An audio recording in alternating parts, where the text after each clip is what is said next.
দেশের মধ্যে দিনের পর দিন হিংসে, মারামারি, খুনোখুনি ও নারী নির্যাতনের মতো ঘটনা বেড়েই চলেছে। তা দেখে আমি বাড়িতে চুপ করে বসে থাকতে পারিনি। জনগণই পারে হিংসে বন্ধ করতে, তাই আমি জনগণের কাছে পৌঁছানোর জন্যই নির্বাচনী লড়াইয়ের ময়দানে নেমেছি। সকাল হতেই সাইকেল নিয়ে বেরিয়ে পড়ি। জনগণের কাছে পৌঁছে অনুরোধ করি আমাকে বেলুন চিহ্নে ভোট দিয়ে জয়যুক্ত করার। পরনে গেরুয়া পোশাক, খালি পাও একটি পুরনো সাইকেল নিয়ে সকাল থেকে সন্ধে পর্যন্ত এলাকার এক প্রান্ত থেকে অন্য প্রান্ত পর্যন্ত ঘুরে ঘুরে ভোট প্রচার করে চলেছেন। সঙ্গে নেই কোনো নেতা কর্মী, পুরনো একটা সাইকেলই ভরসা। দেশের শান্তি ফেরাতে সাইকেল নিয়ে একাই ভোট প্রচার করে চলেছে বয়স 60-এর বৃদ্ধ তথা উত্তর মালদা লোকসভা কেন্দ্রের নির্দল প্রার্থী নরেশ পাল। দেশের শান্তি ফেরাতে উত্তর মালদার মানুষ তাকে ভোট দিয়ে জয়যুক্ত করবে বলে আশাবাদী। এমনকি এই সাইকেল নিয়েই তিনি একদিন পার্লামেন্ট ভবনে পৌঁছবেন বলে তার দৃঢ় বিশ্বাস। নরেশের বাড়ি মালদার মঙ্গলবাড়ির বাচামারি এলাকায়। চাঁচল ও হরিশ্চন্দ্রপুর এলাকায় তাকে ভোট প্রচার করতে দেখা যায়। হরিশ্চন্দ্রপুর এলাকার বাসিন্দা মোহাম্মদ নুরুদ্দিন বলেন, এই গরমের দিনেও খালি পায়ে সাইকেল চালিয়ে কখনো বা পায়ে হেঁটে তিনি একাই ভোট প্রচার করে চলেছে।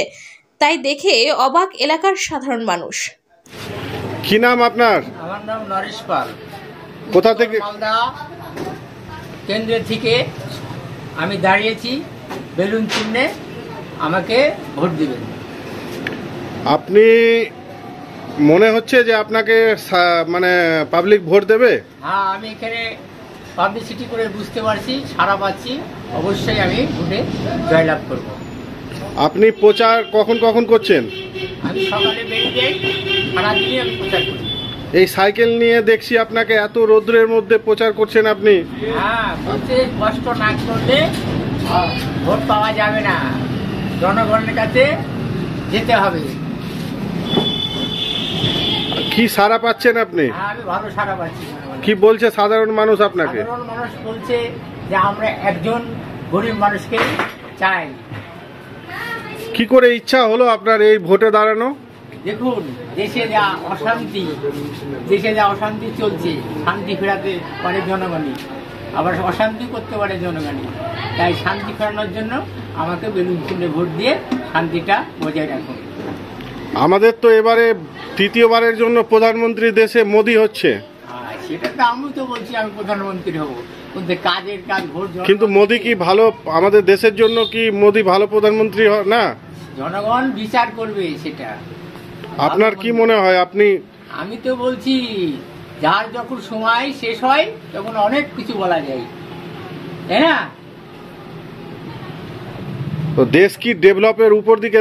মোদি তো বলছে দেশ আমার খুব ডেভেলপের দিকে যাচ্ছে, উপরের দিকে উঠছে। আপনি বলছেন দেশে অশান্তি হচ্ছে। উপর দিকেই যাচ্ছে, তাহলে অশান্তি কেন হচ্ছে? ভোটে এত লোক মারা যাচ্ছে কেন? তৃণমূলে একটা লোক মারা গেল, ক্যান্ডিডেট প্রার্থী বলছি কর্মী, এই পরশুদিনকে মেরে দিচ্ছে। আমার মতন প্রচার করতে করতে কি আছে? আমার কিসের ভরসা আছে? যে কোনো টাইমে মারতে পারে। কারোর ভিতর কোনো গ্যারেন্টি নাই যে আমি এখান দিয়ে ফিরে যাবো।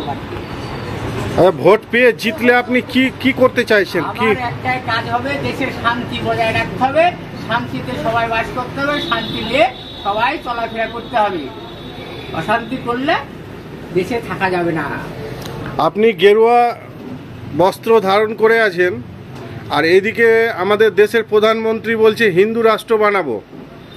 হিন্দু রাষ্ট্র কাকে বলছে? যেটা শান্তি না থাকলে হিন্দু অন্য মুসলমান রাষ্ট্র সেটা তো নয়। শান্তির নাম হলো হিন্দু, আর শান্তির নাম হলো মুসলমান।